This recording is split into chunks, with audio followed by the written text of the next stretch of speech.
Welcome back, Indiana Sports Beat Radio, coming to you on this Monday. Thank you so much for being with us, no matter where and how you're listening. Our great friends down on the river, 97.7 ESPN, The Ref in Evansville, or up in the region, the voice of the region, 1230 AM, 104.7 FM, WJOB, and Fort Wayne Sports Station, 1380, The Fan.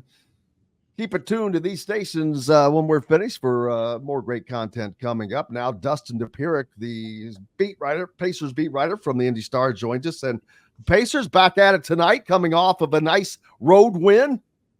Mm-hmm. Yeah, I mean, a nice road win. I mean, obviously, preseason is preseason. Not everybody is doing the same thing.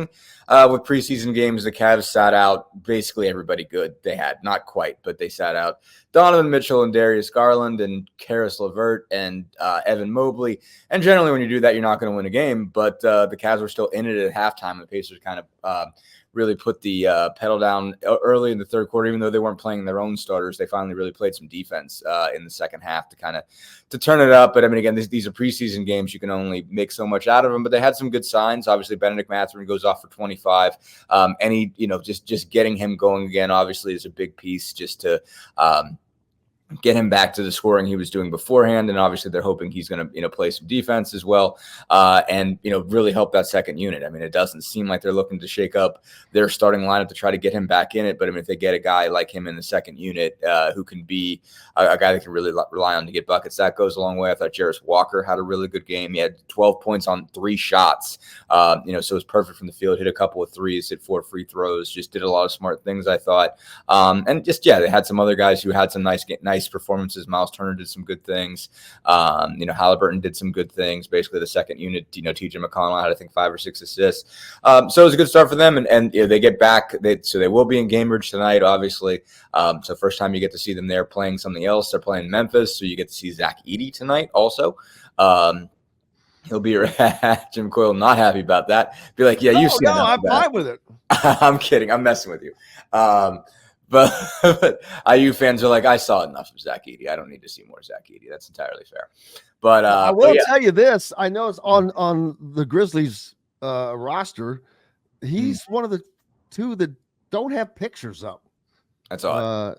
No one can get a camera up that high. I was getting ready to ask, could they get a ladder, a shot of his chest or something? And that's why they didn't put that up. But that's my presumption. Someone just can't get a ladder that high. They don't know what they're doing yet with that. So Scottie Pippen Jr. on that roster, as well as Ja Morant as well. So some names, but where are the Grizzlies in the pantheon right now of fighting teams that are playoff worthy?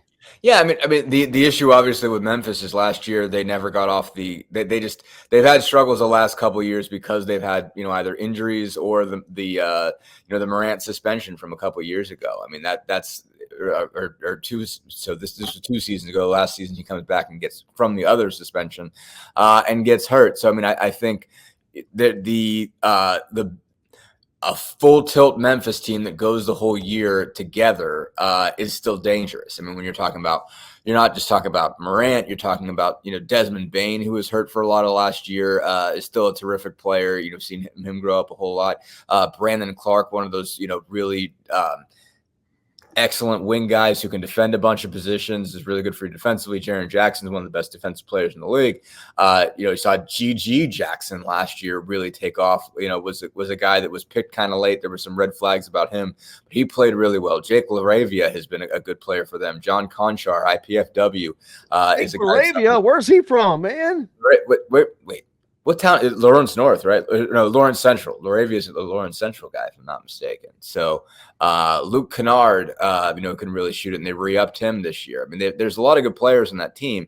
Marcus Smart, obviously the guy they got in the trade with Boston. I mean, I think that was the part of the deal that moved Porzingis to Boston. So they've got a lot of nice pieces, and it's just if it all comes together and everybody's healthy, they got a shot. Last year they were just a skeleton with themselves all year. But if you presume that team's back to 100%, And you start with Morant being back to 100%, but the other guys as well. If those guys are healthy, they've got a real crack at it. That should be a playoff team in the West, and it should be a competitive team in the West. So, you don't really know where to slot them in until you kind of know what they got and what those guys really look like at this point.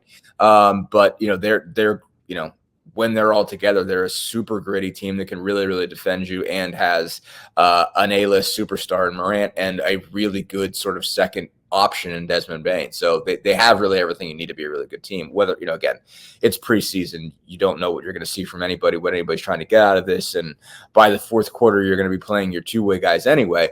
But all the same, Memphis in the distance looks like a really good team. Yeah, for Purdue fans, if you want to maybe get a sight of Zach Edey, I'm sure he'll get into the game. I'm not sure what he has done so far. I saw the one game he had like 4 points, 5 rebounds or something. So he's getting some minutes, but not starting, not playing a ton. But you should be able to see him, especially at Indiana. I think in a preseason game, he'll definitely grace the floor. Mm-hmm. Yeah, no doubt about it. You'll definitely see Zach Edey. I mean, I think one thing that was really cool, I mean, the Pacers do this.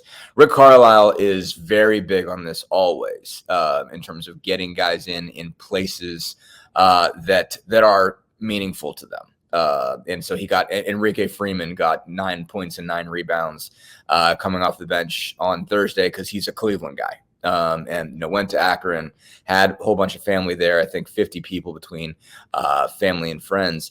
And yeah, I mean, so that was teams notice this. Carlisle does. I'm sure Memphis does as well. Taylor Jenkins is a good dude. He used to cut, obviously Neil Ivey, the former Jaden Ivey's mom, former Indiana Fever player, was basically an assistant coach on that team. I remember he helped me out with a story I was trying to write there. So he'll get Zach in for sure. All the Purdue fans that would like to see Zach Edey play will have that opportunity. Absolutely. And the last time out, the Pacers got the win, like I said, and their first game, they lost by a point at Atlanta. So these are preseason games, just knocking the rust off, so to speak, before they break in. A total of 4 preseason games. So after tonight, they've got one more at home against the Hornets. That is this Thursday before they open up regular season play next Wednesday on the road in Detroit. Then off to New York for the first 2 games of the year. And that New York game, kind of a key matchup early just to see where we are. Yeah, no, 100%. Obviously, that's going to be a marquee game, nationally televised and whatnot. I mean, they're obviously kind of the NBA tries to stack a bunch of those when they're fighting the World Series, basically, and football. So early in the game kind of get your mind on NBA as fast as they can get it there.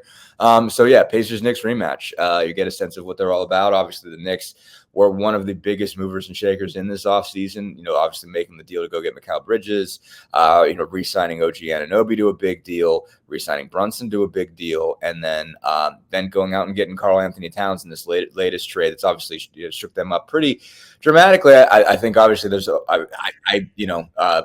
filled a lot of questions. Like, do you think this is a good move for the Knicks? And I don't know. Obviously, because they moved DiVincenzo and Julius Randle in this trade, and DiVincenzo's already chirping with the Knicks. They had a exhibition with the Timberwolves last night, and DiVincenzo was getting in it with Jalen Brunson's dad, who's an assistant on that team, and Rick Brunson. So already some jawing, and I mean, DiVincenzo was a serious loss. I mean, they obviously get a guy who can change your team like Karl Anthony Towns. You got to give up something, and they really gave up something. DiVincenzo was one of the top shooters in the league last year. I think he had 283s or something along those lines. That's a significant element. So the Knicks are going to have to kind of ingest that and learn how to play differently. I mean, they haven't had. They've had, Randall as a guy that they've thrown the ball into in the middle, but he's been kind of an inside-outside 4-man. Towns is similar, but, he's a big dude. And, basically to bring in a guy like Karl Anthony Towns, that's got to change the way you function, because you have to, that guy's got to score.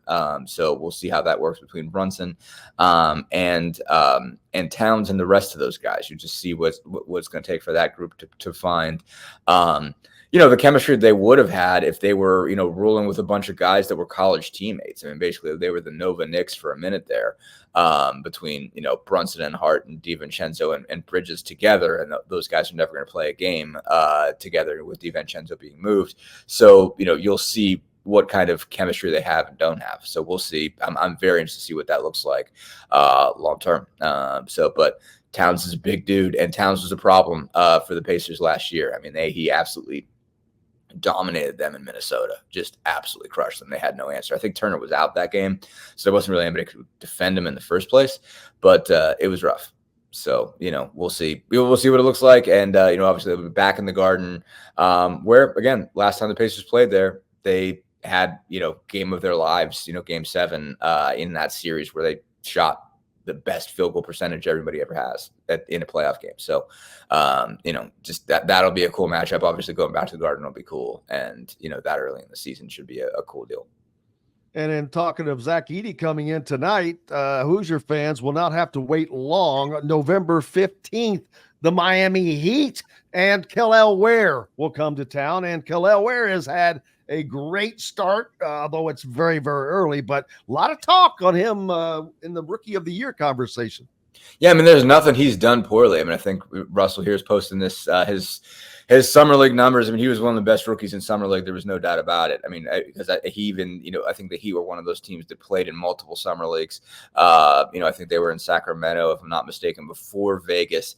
And he played well that entire time, and he's done really well in preseason games. I mean, obviously, he's not going to start over Bam Adebayo or anybody like or that. I mean, I don't know if they'd play those two guys together. I'm not sure if that fits, but I mean, if he's their second unit center, he's going to get a lot of opportunity. Basically, but like, and the way he's played, I find it really hard to believe he won't be part of that rotation. And so he'll be probably a rotation guy for a Miami team that's going to be a playoff team.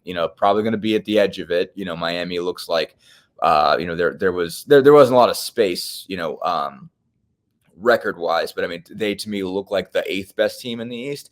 But 8th best team in the East, excuse me, is a playoff team. I'm going to sneeze at some point. It's still coming. But yeah, no, I mean, I think that he's going to be a rotation player for a playoff team, and that gives you a chance of being first team all rookie. I mean, I don't know if you're going to be rookie of the year. In most cases, the guys who win that are, the top picks who are on a team that isn't any good and therefore have to go out and play, are allowed to play 25, 30 minutes a night, start, etc. Those guys are going to be the ones that have a chance, but Ware can be a part of it. Like you rarely win Rookie of the Year by being a rotation guy on a good team. Sometimes you can, but mostly you're going to win Rookie of the Year by being, a top pick and coming in and doing everything for a bad team. So can't rule it out, but I mean, if you're an IU fan and you're a Kel'el Ware fan and he ends up just Bam Adebayo's backup and he averages like 8 and 5 this season, you got to be thrilled with that. Absolutely. Absolutely. Especially from a rookie. But his play, his style of play is just, he's been very active, and you can tell he's one that is going to improve. He is going to grow into that league. Sure. He's answered, I think, a lot of the motor questions. I mean, I think you go back, that was kind of the discussion is, okay, why didn't this guy, top recruit and whatever, why didn't he go to Oregon and dominate? The answer, that you heard from people was usually, well, his motor doesn't necessarily run all the time. And it seems like, again, like for whatever criticisms you had of guys Mike Woodson's coached or Mike Woodson's coaching in general, he has absolutely been able to take the pro level guys and raise their bar. My criticism has always been what he does with the non-pro level guys, or making those fit together and having a full ecosystem that works. But what he has absolutely done is the guys that went to Indiana with a pro shot have gotten better, dramatically so. And he's put them in lottery pick position. But also, I mean, Trayce Jackson-Davis basically became a better pro level player because of Mike Woodson, and not just, he obviously put himself in a position. He didn't get drafted very high, but he's going to be a rotation guy. he's going to be a rotation guy for Golden State. He's going to be a piece of that. And, he was one of the more productive players. He was right at the edge of all rookie.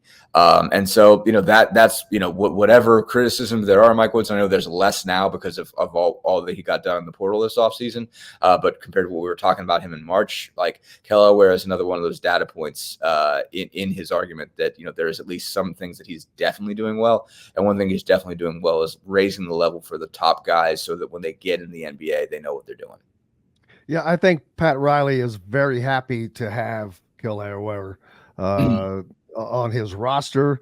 And then you've got Trayce Jackson-Davis, who Catherine mentioned, that played well last year. I think surprised some people. So it's going to be Thomas Bryant still in the league as well, right? Yes, he is. As is Cody Zeller. He is holding Ironically, I think there's about 8 Indiana guys in the league right now. And so there's 4 I just named. Yeah. Vic's out. Well, Gordon's still. Yeah.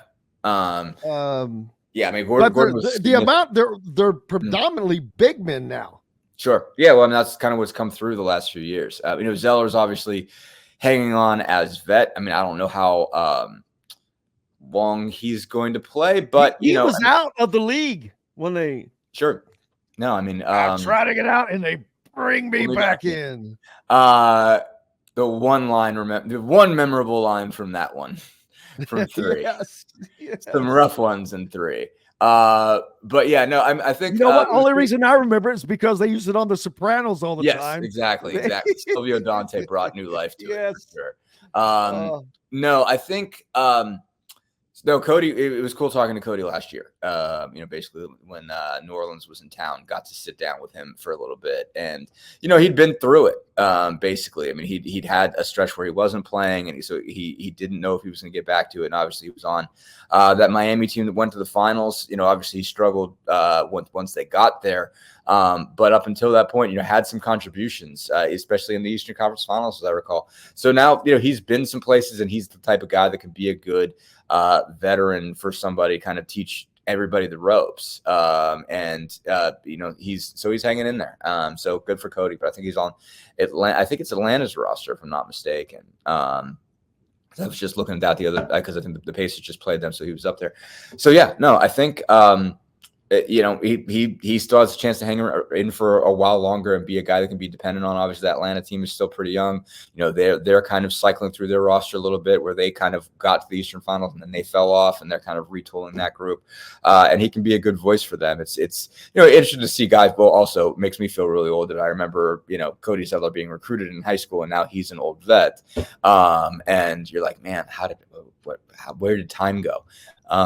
But that's where he is in his career, is being a guy that can be relied on for his voice and everything like that. I remember even last year in New Orleans, I asked Cody, or I asked I'm trying to remember who's coaching New Orleans now, and just what he had brought to the team.